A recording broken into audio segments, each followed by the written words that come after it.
Good morning class. So last lecture तक हम यहाँ इक्वेशन नंबर डी तक आ चुके थे, यानी कि जो हम क्लेम कर रहे हैं वो हमने k इज इक्वल टू 0 के लिए हमने क्या कर दिया, उसको प्रूव कर दिया। ठीक है, आगे चलते हैं हम इससे। Now we suppose this result is true for k। Mathematical induction से चल रहे हैं, k प्लस वन के लिए दिखा देंगे एग्जिस्ट कर रहे हैं। That is delta of k plus one t is less than equal to tau to t delta k s d S.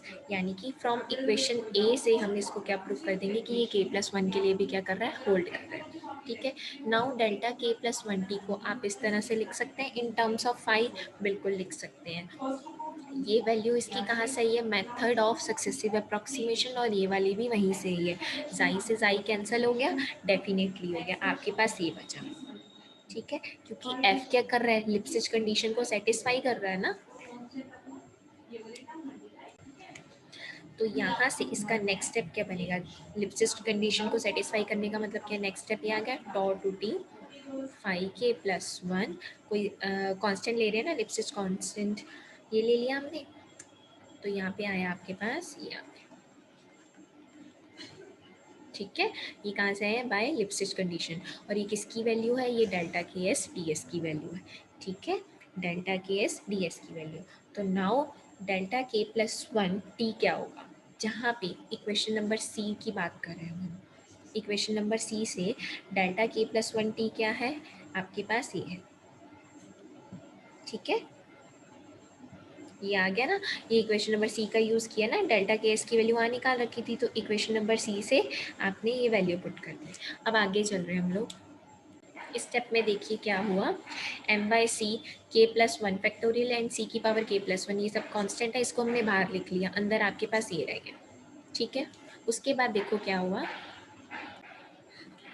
तो ये देखो आपने इसको इंटीग्रेट किया, ये इंटीग्रेट करके अपर limit minus lower limit put किया, तो आपके पास यहाँ से डेल्टा के प्लस वन टी की वैल्यू क्या आ गई, ये आ गई, विच होल्ड्स फॉर के प्लस वन। यानी कि इक्वेशन नंबर सी को आपने के प्लस वन के लिए होल्ड करा के दिखा दिया, तो इसका मतलब क्या है, हमारा क्लेम क्या है, सही है।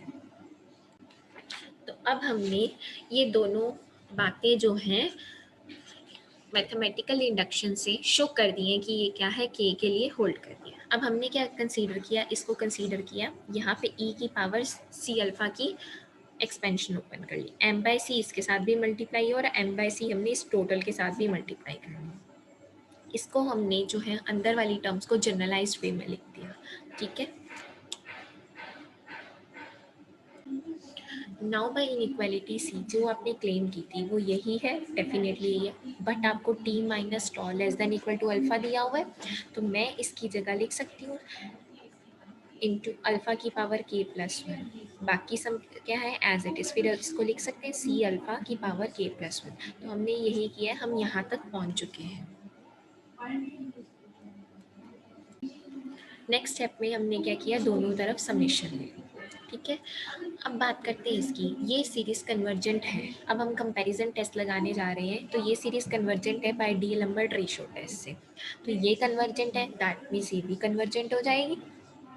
ठीक है, क्योंकि ये किस टर्म्स में एक्सप्रेस्ड है, मॉड ऑफ फाइव के plus one T minus five of के टी, तो इसका मतलब क्या है, ये जो सीरीज है एब्सोल्युटली एंड यूनिफॉर्मली कन्वर्जेंट है ऑन दिस इंटरवल। हम पहुंच रहे हैं धीरे धीरे हमारे स्टेप की तरफ। तो this implies this is also uniformly convergent on this interval, क्योंकि फाइव नॉट टी के जाई तो एक कांस्टेंट से कुछ फर्क नहीं पड़ता कॉन्टिन्यूस सीरीज में। ठीक है, ऑल्सो हमें ये पता है अगर कोई भी सीरीज यूनिफॉर्मली कन्वर्जेंट है तो उसका पार्शियल सम भी क्या होता है, यूनिफॉर्मली कन्वर्जेंट होता है, तो हमने ये उसके पार्शियल सम की बात कर दी है। ठीक है, उसके बाद हमने क्या किया, इसमें वैल्यूज पुट करनी शुरू की, के को 0 पुट किया, हमारे पास ये आ गया, के को 1 पुट किया, ये आ गया, फिर के को 3 2 3 up to so on put करके फिर लास्ट में हमने के को क्या पुट किया, n माइनस वन पुट किया। तो आप देख रहे होंगे यहाँ से सब कैंसिल होते जाएंगे, फाइव नॉट टी से five not T cancel, five one T से फाइव वन टी कैंसिल, इसी तरह से फाइव टू टी सब कैंसिल हो जाएगा। आपके पास अल्टीमेटली बचेगा क्या, सिर्फ फाइव एंड टी बचेगा। तो यहाँ से हमारे पास क्या आ गया, five and T is uniformly convergent on this interval. ठीक है, लेट क्या कर लिया, फाइव ऑफ टी क्या इसका लिमिट फंक्शन है, तो हमें पता है कि जो सीक्वेंस, ये जो सीरीज क्या है, यूनिफॉर्मली कन्वर्जेंट है, और जो भी उसका लिमिट फंक्शन है तो वो भी क्या हो जाएगा, उसका कॉन्टिन्यूस हो जाएगा। नाउ फाई एंड टी क्या है, यूनिफॉर्मली कन्वर्जेंट है, सीक्वेंस ऑफ कॉन्टिन्यूस फंक्शन है, so the limit function phi of t is also continuous on the interval this. ये हम लोग पढ़ के आए हैं सीक्वेंस एंड सीरीज में। हमने फाई के लिए प्रूव कर दिया कि वो जो है होल्ड कर रहा है the triangular region t. T क्यों बोल रहा है ये, क्योंकि हम किसके लिए काम कर रहे थे, सिर्फ t minus tau less than equal to alpha, यानी कि बेसिकली हम इस इंटरवल के लिए काम कर रहे हैं। नेक्स्ट हम किसके लिए करेंगे, इस इंटरवल के लिए करके सिमिलरली करेंगे। तो हम 3 पॉइंट्स के अंदर काम कर रहे हैं, तो हमें उससे क्या मिलेगा, ट्राइंगुलर रीजन। तो अगर फाई के उस ट्राइंगुलर रीजन में आ रहा है तो उसका जो लिमिट फंक्शन है वो भी किस में आएगा, उस ट्राइंगुलर रीजन टी में आएगा। ठीक है, तो दस the function this is continuous on this interval. और हमने प्रूव कर दिया जो फाई ऑफ के टी है वो किस पे कन्वर्ज कर रहा है, फाई टी पे, as k approaches to infinity. अगर फाई अप्रोच कर रहे हैं, मतलब फाई कन्वर्ज कर रहे हैं, तो उसके कॉरेस्पॉन्डिंग जो ये फंक्शंस है वो भी क्या करेंगे, कन्वर्ज करेंगे। तो अल्टीमेटली हमने शो कर दिया f of t comma phi t exist on this interval. Now हम प्रूव कर रहे हैं कि ये जो है फंक्शन इस पे क्या कर रहा है, कन्वर्ज कर रहा है। उसके लिए हमने क्या किया, इन दोनों का मॉड का डिफरेंस लिया। हमें पता है इंटीग्रल एफ जिसके भी रिस्पेक्ट में कर रहे हैं वो किसके इक्वल होता है, integral mod of F D S के इक्वल होता है। ठीक है, ये बाय प्रॉपर्टी है, क्योंकि एफ जो है लिप्सिज कंडीशन को सेटिस्फाई कर रहा है तो ये वहाँ से आया है। ठीक है, बट हम तो ये प्रूव कर चुके हैं कि फाई के टी या फाई के एन या फाई के एस, ये जो है ये यूनिफॉर्मली कन्वर्जेंट है किस पे, इस पे है। तो इसका मतलब क्या है, this approaches to zero as k approaches to infinity. तो यानी कि अल्टीमेटली ये क्या आ गया, ये पूरी की पूरी जीरो पे कन्वर्ज कर गई। तो आपने जब किया तो यहाँ से हमें मिला कि ये जो फंक्शन है इस पे क्या कर गया है, कन्वर्ज कर गया है। नाउ हमें पता है phi k plus one t की वैल्यू ये होती है taking limit k approaches to infinity on both sides. ये ले लिया, हमें पता है ये कन्वर्ज करी है इस पे, और ये भी हमने अभी प्रूव किया है। ये पूरा का पूरा फंक्शन किस पे कन्वर्ज कर रहा है, f of s comma phi s इस पे कन्वर्ज कर रहा है। ठीक है, अब हमारे पास आ क्या गया, बेसिकली फाई ने इंटीग्रल इक्वेशन को सेटिस्फाई कर दिया। तो इसका मतलब क्या है, फाई ऑफ टी क्या बन गया, solution of initial value problem. किस इंटरवल में, टॉ कॉमा टॉ प्लस अल्फा में।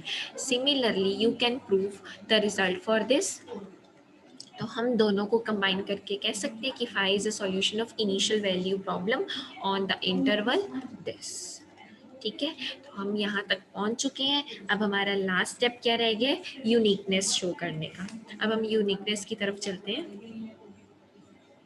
तो यूनिकनेस के लिए हम क्या करते हैं, एक और सॉल्यूशन लेते हैं कि हाँ वो इनिशियल वैल्यू प्रॉब्लम का सॉल्यूशन है, वो इस कंडीशन को सेटिस्फाई कर रहा है, और साई टी की वैल्यू क्या है, ये है आपके पास। ठीक है, नाउ वी क्लेम दैट। अब हम क्लेम करते हैं कि this is equal to this, क्योंकि टी माइनस टॉ क्या less than equal to alpha, b क्या है मैक्सिमम ऑफ दिस, मतलब सभी फंक्शंस की वैल्यू क्या है, less than equal to b है। ये प्रूव करते हैं, ये क्लेम है हमारा। ठीक है, तो क्लेम के लिए जिसमें केस होल्ड कर रहे होते हैं तो हम उसको पहले प्रूव करा के दिखाते हैं। तो अब हमने क्या कंसीडर किया, इन दोनों का डिफरेंस कंसीडर किया। ठीक है, इन दोनों का डिफरेंस क्या आएगा आपके पास, ये आएगा, साई टी की वैल्यू रखी आपने, साई टी की वैल्यू क्या आपके पास, जाई प्लस। तो ये भी जाई प्लस है, इसने थोड़ा सा डायरेक्ट कर दिया, यहाँ पे क्या होता है जाई प्लस, क्योंकि माइनस का साइन है तो माइनस जाई हो जाता है यहाँ पे। ठीक है, तो जाई से जाई कैंसिल हो जाता है, तो अल्टीमेटली आपके पास सी बचता है, क्योंकि एफ लिप्सिस कंडीशन को सेटिस्फाई कर रहा है, तो हमने ये उसकी वैल्यू रख दी यहाँ पे। ठीक है, और मैक्सिमम वैल्यू क्या है इसकी, बी है, तो ये बी लिख दिया, less than equal to c b, और अंदर क्या बचेगा आपके पास, टॉ टू टी 1 × ds। तो upper limit minus lower limit put करके हमारे पास क्या आ गई इसकी वैल्यू, ये आ चुकी है। चलो क्लेम के लिए काम कर रहे थे ना, के इज इक्वल टू 1 के लिए तो हो गया ये। ठीक है, लेट करते हैं के लिए होल्ड कर रहा है और के प्लस 1 के लिए प्रूव करा के दिखाते हैं हम, तभी हमारा क्लेम प्रूव होगा। तो हमने ये कंसीडर किया, ये वैल्यूज रखी, अगेन ये आ गया आपके पास, ये कंडीशन वही जो मैंने बताई थी, होल का मॉड इज इक्वल टू सिर्फ अंदर वाले फंक्शन का मॉड। ये लिप्सिस कंडीशन को सेटिस्फाई करा रहा है, क्योंकि ये के है, आप लेट करके चल रहे कि ये के लिए होल्ड कर रहे हैं, तो जहाँ पे आपने क्लेम लिखा है तो वो कंडीशन से वहाँ से इसकी वैल्यू रख दी।